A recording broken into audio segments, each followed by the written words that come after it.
companies are snapping up assets around the world, and the latest in the acquisition spree, or on the acquisition spree, is Dabur India. The company has bought US-based Namaste Laboratories, its second international acquisition in the last 3 months. Shivani Desai has this.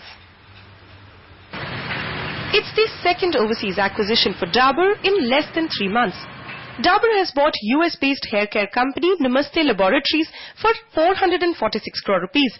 It had acquired Turkish personal care brand Hobi Cosmetic in September. The company has a war chest of 2,000 crore rupees for funding acquisitions. Growing at a 33% CAGR, the overseas business contributes 20% to Dabur India's overall business. But after these two acquisitions, the management hopes the contribution to increase to 25%. The scope for acquisitions is a little bit more overseas than in India on account of A, availability of targets, and B, valuations.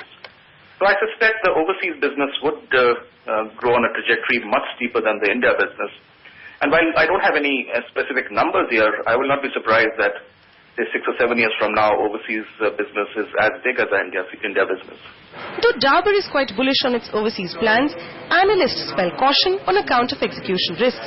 The profile margin of Dabur in domestic markets is better than the overseas one, and hence they should rather participate in the Indian growth story, feel experts. The Dabur stock dropped 3.96% after the acquisition news today.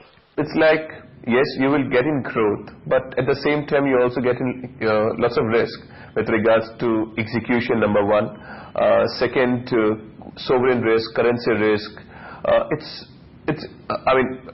It's very difficult to look at 5 years down the line whether one will call these acquisitions successful. Though Dabur is keenly eyeing the underpenetrated developing countries to drive growth, competitors like Godrej and Emami are also following the same strategy.